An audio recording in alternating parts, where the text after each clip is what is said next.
તો વિદ્યાર્થી મિત્રો, આપણે ગયા વિડીયોમાં અહીંયા સુધી જોયું હતું કે બે છોકરા બેઠા હોય ટેબલ ઉપર અને એક છોકરો ટેબલને મારે તો બીજો છોકરો એ ટેબલની ધ્રુજારી જે છે એ સાંભળે. એટલે કે અવાજ જે છે એ કોના કારણે ઉત્પન્ન થાય? તો ધ્રુજારીથી, કંપન દ્વારા. અને પછી આગળ એવું છે કે આપણે આપણા કાન વડે ધ્વનિને સાંભળીએ છીએ. તો એ કોના કારણે થતું છે? તો આના વિશે અહીંયા લખેલું છે કે કાનના બહારના ભાગનો આકાર જે છે એ ગળણી જેવો છે. તો એનો મતલબ એવો થાય કે આપણે જે ઘરમાં જે ગળણી વાપરીએ છીએ કે તમે કોઈ પણ વસ્તુને, કોઈ પણ પ્રવાહીને ચોખ્ખું કરવા માટે, પાણીને કે કોઈ પણ બીજું પ્રવાહી જે હોય એને ચોખ્ખું કરવા માટે તે તમે જે ગળણી વાપરો છો, ગળણી અથવા તો કોઈ બી કપડું વાપરતા હશો, તો જે ગળણી જે છે ને એના જેવો આકાર આપણા કાનનો છે. કે જ્યારે ધ્વનિ તેમાં પ્રવેશે છે તે ત્યારે કર્ણનાળ એટલે કે કેનાલ, ત્યાં આગળ એક કાનની અંદર એક નાનું અંગ આવે એને કહેવાય કર્ણનાળ. એના મારફતે કર્ણપટલ સુધી પહોંચે. એટલે કે આપણા કાનની અંદર જે પડદો હોય એને કર્ણપટલ કહેવાય. ત્યાં સુધી પહોંચે છે અવાજ, જેની પાતળી સપાટી ચુસ્ત રીતે ખેંચાયેલી હોય. કે એ પટલ એટલે કે જે પડદો હોય ને એ એકદમ પાતળો હોય અને એકદમ ચુસ્ત રીતે ખેંચાયેલી હોય, તેને કાનનો પડદો કહેવાય. તે એક મહત્વપૂર્ણ કાર્ય કરે છે. તો શું કાર્ય કરતું છે કાનનો જે પડદો જે છે તેના વિશે આપણે પ્રવૃત્તિ અહીંયા આપેલી છે, એ અહીંયા લખેલું છે કે એક પ્લાસ્ટિક કે ટીનનો ડબ્બો લો, તેના છેડાઓ કાપી નાખો. એટલે ઉપર નીચેના જે છેડાઓ છે એ કાપી નાખવાના. એક ડબ્બો લેવાનો, પ્લાસ્ટિકનો કે ટીનનો કોઈ બી. રબરના ફુગ્ગાના ટુકડાને ટીનના એક છેડા પર રબર બેન્ડથી બાંધો અને સૂકા ગઠોળના 4 કે 5 દાણા ખેંચાયેલા રબર પર મૂકો. એટલે કે આ રીતે તમારે કરવાનું કે ઉપર બંને બાજુથી કાપી નાખવાનું, બરાબર, અને ઉપર આવી રીતે રબરથી જે ફુગ્ગાનું કે એવું રબર હોય ને લાંબુ મોટું એ ઉપર બાંધી નાખવાનું. અને એની પર 4-5 દાણા તમારે રાઈના, મગના કે એવું મૂકવાના. અને એના પછી શું કરવાનું કે નીચે તમારે બોલવાનું. આ નીચે જે અહીંયા છોકરો બોલે છે તે નીચેના ભાગથી બંને બાજુ ખુલ્લો હશે. એક બાજુ તો આપણે પેક કરી નાખીએ પણ બીજી બાજુ ખુલ્લો હશે, ત્યાંથી બોલવાનું. તો ત્યાં આગળ ઉપર જે દાણા જે હશે ને એ ઊંચા નીચા થશે. એટલે કે ઉપર ઉછળતા હશે ને એવું લાગશે તમને, ઉછળતા હશે મતલબ. તો પણ જે શા માટે કૂદકા મારે છે એ તો જો અહીંયા આપેલું છે કે કાનનો પડદો જે છે ને એ આ ટાઈપનો હોય. અહીંયા જે આકૃતિ જે આપેલી છે એ, બરાબર વિદ્યાર્થી મિત્રો. કાનનો જે પડદો જે છે એક ખેંચેલા રબરના પડ જેવો હોય છે, કે જે આપણે હાલ ટીનના પ્લાસ્ટિકના રબર પર જે રબર બાંધ્યું છે એના જેવો હોય. ધ્વનિના કંપનો કાનના પડદાને કંપિત કરે છે. એટલે કે ધ્વનિનો જે તરંગો જે હોય, આપણે જે અવાજ બોલીએ છીએ એ અવાજ શું કરે? કાનના પડદાને કંપિત કરે, એટલે કે ધ્રુજારી કરાવે. ત્યાં આગળ અથડાય આપણો અવાજ, આપણો કે બીજા કોઈનો બી અવાજ એ પડદા પર અથડાય તો એના કારણે શું થાય? પડદો થોડો થોડો હલે, એટલે કે ધ્રુજારી કરે. કાનનો જે પડદો છે એ શું કરે? કંપનોને આંતરિક કાન સુધી મોકલે. એટલે અંદરના કાન સુધી છેક સુધી જવા દે. જે કંપનો જે છે ત્યાંથી ધ્વનિના તરંગોને મગજ સુધી પહોંચાડવામાં આવે. એટલે ત્યાંથી જે ધ્વનિના જે તરંગો હોય એ મગજ આપણું હોય ને ત્યાં સુધી પહોંચાડે તરંગોને. તરંગો એટલે કે જે આપણે વાત બોલીએ ને એ જે મતલબ જે સાંભળીએ આપણે કે બોલીએ એ તરંગો કહેવાય. એ તરંગોના કારણે આપણને સંભળાય. એ તરંગો જે છે એ મગજ સુધી પહોંચે અને આ પ્રકારે આપણે ધ્વનિને સાંભળીએ છીએ. ખ્યાલ આવે વિદ્યાર્થી મિત્રો? એના પછી આવે છે કંપનનો કંપ વિસ્તાર, આવર્તગાર અને આવૃત્તિ. તો આપણે શીખ્યા કે કોઈ પણ પદાર્થને વારે વારે આમ તેમ ગતિ કરે તો એને શું કહેવાય? પદાર્થનું કંપન કહેવાય. એ આપણને આગળ શીખ્યા આપણે. આ ગતિને દોલિત ગતિ પણ કહેવાય. ધ્યાન રાખજો, એનું બીજું નામ છે દોલિત ગતિ. તમે તમારા અગાઉના વર્ગોમાં એટલે આગળના ધોરણમાં તમે દોલિત ગતિને તેના આવર્તકાળ વિશે શીખી ગયેલા છો. હવે એના પછી 1 સેકન્ડ દીઠ થતા દોલનોની સંખ્યાને તે દોલનની આવૃત્તિ કહેવાય. એટલે કે 1 સેકન્ડમાં જેટલા પણ દોલનો થતા હોય એ બધા દોલનોની ટોટલ સંખ્યાને દોલનની આવૃત્તિ કહેવાય. અને જે આવૃત્તિ જે છે એને હર્ટ્ઝ એકમ દ્વારા દર્શાવવામાં આવે. એનો એકમ કયો? તો હર્ટ્ઝ, HZ. અહીંયા જે લખેલું છે એનો સંકેત HZ, એને ગુજરાતીમાં કહેવાય હર્ટ્ઝ, અને એને ઇંગ્લિશમાં જે લખીને સ્પેલિંગ એનો પણ મિનિંગ હર્ટ્ઝ જ કહેવાય. જો 1 સેકન્ડ દીઠ એક દોલન થાય, તો જો 1 સેકન્ડમાં એક જ દોલન થતું હોય, એટલે કે લોલક જે દોલન કરતું હોય ને એ દોલનની વાત છે, મતલબ એના જેવું કોઈ બી દોલન. તો 1 સેકન્ડમાં એક જ દોલન થતું હોય તો એની આવૃત્તિ કેટલી થશે? 1 હર્ટ્ઝ કહેવાશે. અને જો એક પદાર્થ 1 સેકન્ડમાં 20 વખત દોલન પૂરા કરતો હોય, 20 વખત જો પદાર્થ હલતો હોય તો આની આવૃત્તિ કેટલી છે? 20 હર્ટ્ઝ કહેવાય. ખ્યાલ આવે વિદ્યાર્થી મિત્રો? તમે ધ્વનિ ઉત્પન્ન કરતા પદાર્થોને જોયા વગર ઘણા પરિચિત ધ્વનિ એટલે કે અવાજને ઓળખી શકો છો. એટલે કે કોઈ એવા પદાર્થો કે જે ધ્વનિ ઉત્પન્ન કરતા હોય, અવાજ કરતા, પણ એ પદાર્થોને તમે ના જોયેલા હોય, પણ એ અવાજને ઓળખતા હોય તમે. જેમ કે કોઈ પક્ષી છે તો ધારો કે તમે જોયેલું નથી પણ એનો અવાજ તમે સાંભળેલો છે, બરાબર? તો એ એવું શક્ય બનતું છે. તે માટે આવશ્યક છે કે ધ્વનિ અલગ અલગ પ્રકારના હોય, એટલે કે જે અવાજ છે એ અલગ અલગ પ્રકારના હોય, આપણને ગમતા પણ હોય, ના પણ ગમતા હોય, એવા બધા હોય. તમે ક્યારે વિચાર્યું છે કે કયા પરિબળો તેમને અલગ પાડે છે? એટલે કે કઈ કઈ વસ્તુ એમને અલગ પાડતા હશે અવાજને, કે આપણને ગમતા હોય, ના ગમતા હોય, કાં તો પછી કોઈ અલગ અલગ પ્રકારના અવાજો. કંપ વિસ્તાર અને આવૃત્તિ એ ધ્વનિના અગત્યના ગુણધર્મો છે. જે કંપ વિસ્તાર એટલે કે જે કંપ વિસ્તાર છે આપણે આગળ ભણી ગયેલા છીએ, એ અને આવૃત્તિ એ ધ્વનિના અગત્યના ગુણધર્મો છે. એટલે કે આ બંને વસ્તુ ધ્વનિ માટે બહુ જરૂરી છે, એના મેઇન ગુણધર્મો છે.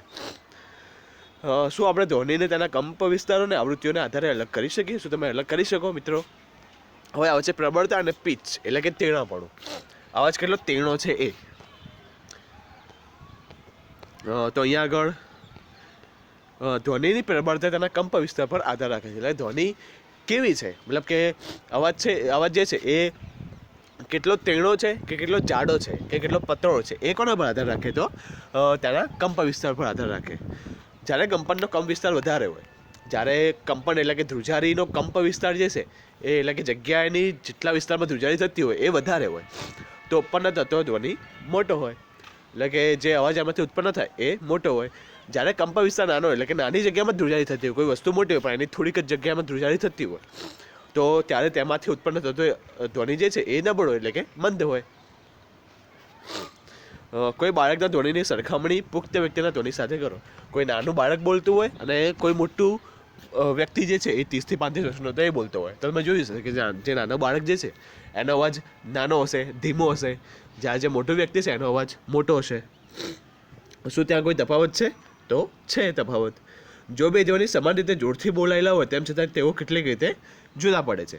એટલે કે બંને સરખું બોલ્યા હોય, નાનું બાળક પણ બોલ્યું હોય અને મોટું વ્યક્તિ પણ બોલ્યું હોય, બંને સેમ, તો પણ એમના અવાજો છે એ જુદા પડે. ધ્વનિનું તીર્ણપણું તેની આવૃત્તિ નક્કી કરે છે. ધ્વનિ કેટલી તીર્ણી છે એ તેની આવૃત્તિ કેટલી છે એના આધારે જોવાય, એ નક્કી કરે. જો કંપનની આવૃત્તિ વધારે હોય તો આપણે કહીએ છીએ કે અવાજ તીર્ણો છે. જો કંપનની આવૃત્તિ વધારે હોય ને તો આપણે એવું કહેવાય કે અવાજ તીર્ણો છે, એટલે કે એકદમ નાનો છે, પતળો છે એવું કહેવાય, અને તેની પીચ વધારે છે. જો કંપનની આવૃત્તિ ઓછી હોય તો આપણે કહી શકીએ છીએ કે ધ્વનિનો જે પીચ છે, પીચ એટલે તીર્ણાપણું, એટલે કેટલો પતળો છે અવાજ અને કેટલી ગીચતા ભર્યો છે એ ઓછો છે. ઉદાહરણ તરીકે ડ્રમ એ ઓછી આવૃત્તિથી કંપન કરે છે. નાનું જે ડ્રમ હોય એ એની આવૃત્તિ ઓછી હોય, તેથી તે ઓછા પીચવાળો ધ્વનિ ઉત્પન્ન કરે, એટલે કે ઓછો અવાજ ઉત્પન્ન કરે.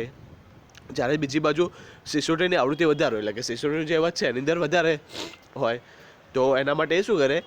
તે વધારે પીચવાળો ધ્વનિ ઉત્પન્ન કરે. પક્ષી ઉચ્ચ પીચવાળો ધ્વનિ ઉત્પન્ન કરે છે, જ્યારે સિંહની ગર્જનાનો પીચ ઓછો હોય છે.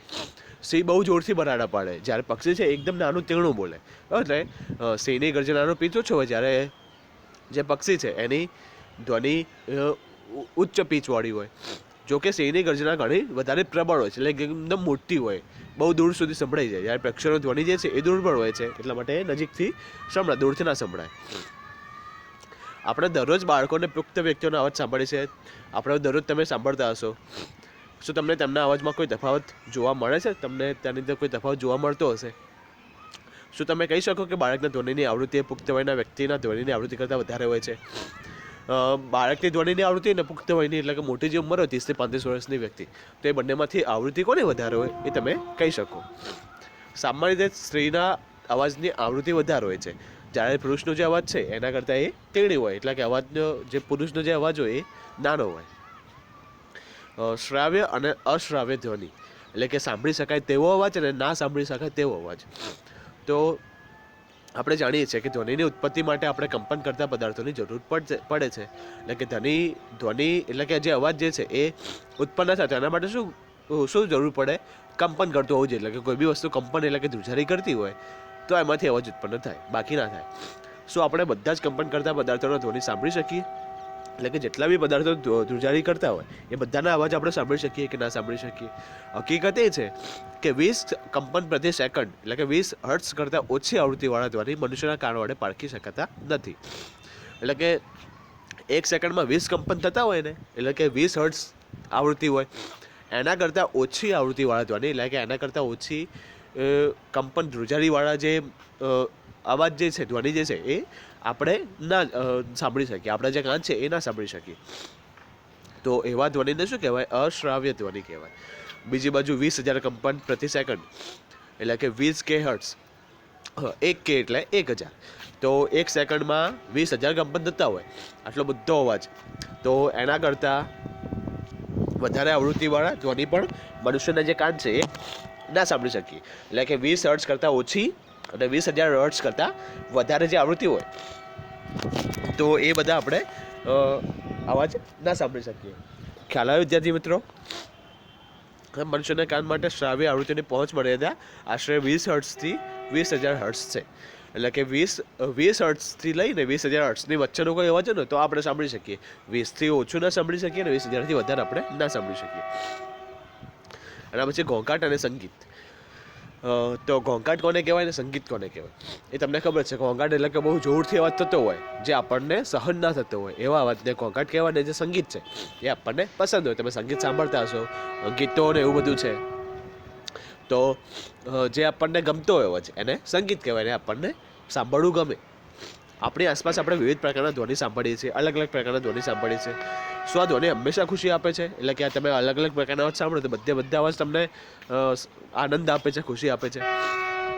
શું ક્યારેક ધ્વનિ તમારા માટે અગવડનું કારણ બને છે, એટલે તમને સહન ના થતો હોય અવાજ પણ તમારી આજુબાજુ થતો હશે? અમુક જે ધ્વનિ છે એ કાન માટે સુખદ લાગે છે, જ્યારે અમુક લાગતા નથી. એટલે કે અમુક અવાજ જે છે એ કાન માટે સારો એટલે કે આપણને સાંભળવા ગમે, પણ જ્યારે અમુક અવાજ જે છે આપણને સાંભળવા ના ગમે. ધારો કે તમારી પાડોશમાં બાંધકામ ચાલી રહ્યું છે, તો ત્યાંથી ધ્વનિ તમને સુખદ લાગતો હશે? તો નહીં લાગતો હોય, કેમ કે ત્યાં એકદમ ઘોંઘાટ પડે, બહુ વધારે અવાજ લાગે. અને બસ કે ટ્રકના હોર્ન દ્વારા ઉત્પન્ન થતો ધ્વનિ માણો છો? એટલે કે બસમાં કે ટ્રકમાં અવાજ કોઈ નાખેલો હોય ગીતનું, તમને ખબર હશે કે કોઈ હોર્ન મારે ટ્રકવાળો તો ગીત વાગે અંદરથી, તો એવો આપણને અવાજ ગમતો હોય. તો આવા અસુખદ ધ્વનિને ઘોંઘાટ કહેવાય. જે આપણને ગમતો ના હોય અવાજ, જે વધારે આપણને માથું દુખાય છે એવા અવાજથી, તો એવા ધ્વનિને, એવા અવાજને ઘોંઘાટ કહેવાય. તો ક્લાસરૂમમાં જો બધા જ વિદ્યાર્થીઓ એકસાથે બોલે, બધા જ વિદ્યાર્થીઓ વાતો કરતા હોય, તો આપણને કેવું ઘોંઘાટ જેવું લાગે, એકદમ વધારે બોલે છે બધા, તો એ બધાને ઘોંઘાટ કહેવાય. બીજી બાજુ સંગીત વાદ્યો દ્વારા ઉત્પન્ન થતા ધ્વનિને તમે માણો છો. એટલે કે કોઈ વાંસળી વગાડતું હોય, કે કોઈ તબલા વગાડતું હોય, કે કોઈ ગીત ગાતું હોય, તો આપણને આ બધા જે અવાજ છે એ આપણને ગમતા હોય, તો એ આપણને આપણા કાનને ખુશી આપે, એટલે કે આનંદ આપે આપણને. હાર્મોનિયમ વડે ઉત્પન્ન થતો ધ્વનિ એ સંગીત ધ્વનિ છે. હાર્મોનિયમથી જે ધ્વનિ ઉત્પન્ન થાય, જે અવાજ ઉત્પન્ન થાય, એ સંગીત ધ્વનિ છે, કેમ કે આપણને ગમે છે એટલા માટે. સિતારનો તાર પણ સંગીત ધ્વનિ આપે છે, પરંતુ એવું પણ થઈ શકે કે સંગીતનો ધ્વનિ જો બહુ મોટો બને તો શું તે કર્ણપ્રિય રહેશે, એટલે કે આપણને ગમશે? સંગીતનો ધ્વનિ પણ ક્યાં સુધી ગમે આપણને? જ્યાં સુધી આપણને સહન થતો હોય, આપણને ગમતો હોય ત્યાં સુધી. પણ જો બહુ વધારે થાય મોટો, તો પછી આપણને ના ગમે. હવે આવે છે ધ્વનિ પ્રદૂષણ. તમે હવાના પ્રદૂષણ વિશે જાણો જ છો. હવા દ્વારા પ્રદૂષણ ફેલાય એ આપણે જાણીએ જ છીએ. હવામાં અનિચ્છનીય વાયુ અને કણોની હાજરી હવાનું પ્રદૂષણ કહેવાય છે.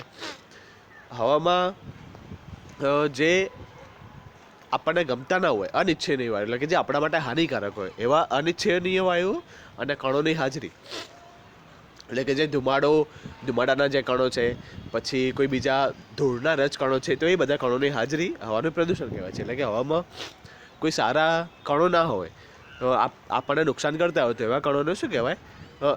એવા કણો જે હવામાં ભળેલા હોય, તો એને શું કહેવાય? હવાનું પ્રદૂષણ કહેવાય. તે જ રીતે પર્યાવરણમાં અતિશય અને અનિચ્છનીય ધ્વનિની હાજરી એ ધ્વનિનું પ્રદૂષણ કહેવાય. એટલે કે પર્યાવરણમાં, એટલે તમારી આજુબાજુ જો એવો ધ્વનિ હોય ને, એવો અવાજ થતો હોય કે જે તમને ગમતો ના હોય, બહુ વધારે ઘોંઘાટ થતો હોય, તો એ જગ્યાનું શું કહેવાય? ધ્વનિનું પ્રદૂષણ કહેવાય એ વસ્તુને. એટલે જે હવામાં જે ફેલાવતા હોય ધ્વનિના કણો, એટલે કે અવાજ જે ફેલાતો હોય, એને ધ્વનિનું પ્રદૂષણ કહેવાય. તમે ધ્વનિ પ્રદૂષણના થોડાક સ્ત્રોતની યાદી બનાવી શકશો. મોટાભાગે ધ્વનિ પ્રદૂષણના મુખ્ય કારણો છે વાહનોના અવાજ. એટલે ધ્વનિ પ્રદૂષણ કોના દ્વારા ફેલાય? તો વાહનોના અવાજ દ્વારા બહુ મોટો ઘોંઘાટ હોય. પછી વિસ્ફોટ, કે જેમાં ફટાકડાનું ફૂટવું પણ સામેલ છે. એટલે કે મોટો બોમ્બ ફૂટે, ફટાકડા ફૂટે તો એ બધા. પછી મશીનો, લાઉડ સ્પીકર્સ વગેરે. તો આ બધાનો અવાજ જે છે એ ઘોંઘાટ કહેવાય. એટલે એ બધામાં ધ્વનિ પ્રદૂષણ આના કારણે થાય. ઘરમાં કયા સ્ત્રોત ધ્વનિ ઉત્પન્ન કરી શકે છે? તમે જાણતા હશો કે મોટા અવાજથી ચાલતા ટેલિવિઝન અને ટ્રાન્ઝિસ્ટર રેડિયો એ બધાના ઘરમાં હોય. ટેલિવિઝન એટલે કે ટીવી, અને ટ્રાન્ઝિસ્ટર રેડિયો પણ લગભગ અમુકના ઘરમાં હશે. રસોઈ ઘરના થોડાક ઉપકરણો એટલે કે તમારા રસોડામાં પણ હશે, જેમ કે કુલર છે, એર કન્ડિશનર છે. આ બધા ધ્વનિ પ્રદૂષણ ફેલાવે છે, ધ્વનિ પ્રદૂષણમાં ઉત્પન્ન કરવામાં ફાળો આપે છે. ધ્વનિ પ્રદૂષણની હાનિઓ કઈ? એટલે કે ધ્વનિ પ્રદૂષણનું આપણને કયું શું નુકસાન કરે? ધ્વનિ પ્રદૂષણથી શું આપણને નુકસાન થાય? તો શું તમે જાણો છો કે તમારી આસપાસ અતિશય ઘોંઘાટની હાજરી અનેક સ્વાસ્થ્ય સંબંધિત સમસ્યાનું કારણ બને છે? જો તમારી આજુબાજુ બહુ ઘોંઘાટ થતો હોય ને, તો એના કારણે તમને બહુ બધું નુકસાન થાય. જેમ કે અનિદ્રા, હાઇપર ટેન્શન એટલે કે હાઈ બ્લડ પ્રેશર, પછી ચિંતા તથા અન્ય ઘણી સ્વાસ્થ્ય સંબંધિત ખામીઓ ધ્વનિ પ્રદૂષણથી ઉત્પન્ન થઈ શકે છે. એટલે આ બધી બીમારીઓ છે એ ધ્વનિ પ્રદૂષણથી ઉત્પન્ન થશે. સતત પ્રબળ ધ્વનિના પ્રભાવ હેઠળ રહેવાવાળા વ્યક્તિની સાંભળવાની ક્ષમતા કામચલાઉ એટલે કે અસ્થાયી કે કાયમી રીતે ઓછી થઈ જતી હોય છે. એટલે કે ધ્વનિનો ઘોંઘાટ થતો હોય તમારી આજુબાજુ, રોજ થતો હોય, તો શું થાય? તો તમારી જે કાયમી તમે જે તમારા કાન જે છે ને બહેરા થઈ જાય. રોજ તમે જો ઘોંઘાટ સાંભળો ને વધારે પડતો, જે તમને સહન થતો હોય, રોજ તમારે સાંભળવા જોઈતું હોય, મતલબ કે તમને રોજ સાંભળવું પડતું હોય, તો એનાથી તમારા કાન જે છે એ બહેરા થઈ જાય. મતલબ કે તમારી સાંભળવાની શક્તિ ઓછી થઈ જાય. હવે ધ્વનિ પ્રદૂષણને નિયંત્રણમાં રાખવાના ઉપાયો. ધ્વનિ પ્રદૂષણમાં કઈ રીતે નિયંત્રણ રાખી શકીએ? તો ઘોંઘાટને નિયંત્રણમાં રાખવા માટે આપણે ઘોંઘાટના સ્ત્રોતોનું પણ નિયંત્રણ કરવું જોઈએ. એટલે કે ઘોંઘાટ ઓછો થાય તેના માટે શું કરવું જોઈએ? જે સ્ત્રોતો છે જેના દ્વારા ઘોંઘાટ ઉત્પન્ન થાય છે, તો એના એ બધા પર નિયંત્રણ રાખવું જોઈએ. આ ઘોંઘાટ નિયંત્રણ કેવી રીતે કરી શકાય? તો આ માટે હવાઈ જહાજના એન્જિનો, પરિવહનના વાહનો, ઔદ્યોગિક મશીનો અને ઘરેલું ઉપકરણોમાં સાયલેન્સર લગાડવા જોઈએ. એટલે કે સાયલેન્સર શેના માટે? કે સાયલેન્સર જે છે ને એ શું કામ કરે? તો જે ઘોંઘાટ થતો હોય ને, વધારે અવાજ થતો હોય, તેને ઓછો કરે. સાયલેન્સર એક પ્રકારનું મશીન આવે, તમે કદાચ બાઇકમાં કે સ્કૂટરમાં કે એમાં લગાવેલું જોયું છે. તો એવું સાયલેન્સર આપણે બધામાં જો લગાવી દઈએ ને, તો એ અવાજ ઓછો થાય. રહેણાંક વિસ્તારોમાં ધ્વનિ પ્રદૂષણ કેવી રીતે નિયંત્રણ કરી શકાય? એટલે કે આપણે રહેતા હોય, આપણી આજુબાજુ, તમારી આજુબાજુ રહેતા હશે બધા માણસોને, તો એ રહેણાંક એટલે કે બધા રહેતા હોય એવા વિસ્તારોમાં ધ્વનિ પ્રદૂષણ કેવી રીતે નિયંત્રણમાં કરી શકીએ? તો ઘોંઘાટ ઉત્પન્ન કરવાવાળી કામગીરીને રહેણાંક વિસ્તારથી દૂર સંચાલન કરવું જોઈએ. એટલે કે તમારી આજુબાજુ કોઈ કામ એવું કરતું હોય ને માણસો કે જેનાથી ઘોંઘાટ ઉત્પન્ન થાય, તો એ માણસોને એવું કહેવાનું કે તમે થોડું દૂર જઈને કરો. એટલે કે એવી કામગીરી બધી થોડી દૂર કરવી પડે. ઘોંઘાટ ઉત્પન્ન કરતા ઉદ્યોગોને રહેણાંક વિસ્તારથી દૂર સ્થાપવા જોઈએ. એટલે કે જે ઉદ્યોગો છે એ કોઈ ઘર બધા રહેતા હોય એ ત્યાં નજીકમાં ઉદ્યોગ ના સ્થાપાય. કોઈ દૂર જગ્યાએ ઉદ્યોગ સ્થાપવાનો કે જ્યાં આગળ કોઈ રહેતું ના હોય એવું. પછી ઓટોમોબાઈલ વાહનોના હોર્નનો ઉપયોગ બને એટલો ઓછો ઉપયોગ કરવો જોઈએ. જે વાહનો જે છે એમના હોર્નનો ઉપયોગ ઓછો કરવાનો. ટેલિવિઝન અને મ્યુઝિક સિસ્ટમ ઓછા અવાજે ચલાવવા જોઈએ. ટેલિવિઝન એટલે કે ટીવી અને મ્યુઝિક સિસ્ટમ એ આપણે ધીમા અવાજે ચલાવવા જોઈએ. અને ધ્વનિ પ્રદૂષણની હાનિકારક અસરો ઓછી કરવા માટે રસ્તાઓ અને ઇમારતોની આસપાસ વૃક્ષો વાવવા જોઈએ. વૃક્ષો વાવવાથી અવાજ ઓછો થઈ શકે. તમે જોયું છે કે જે એરપોર્ટ હોય ને, એરપોર્ટ એટલે જ્યાંથી વિમાન આવતા જતા હોય, તેમની આજુબાજુ બહુ વૃક્ષો વાવેલા હોય. કેમ એવું હોય? કેમ કે જે વૃક્ષો જે છે ને એ ધ્વનિ એટલે કે અવાજને ઓછો કરી નાખે, એટલા માટે. જેથી જે ઘોંઘાટ છે એ રહેઠાણ સુધી ના પહોંચી શકે. ખ્યાલ આવે વિદ્યાર્થી મિત્રો? તો અહીંયા તમારો પાઠ પૂરો થાય છે અને તમારે નોટબુકમાં અને સ્વાધ્યાય પોથીમાં તમારે સ્વાધ્યાય લખી દેવાનું.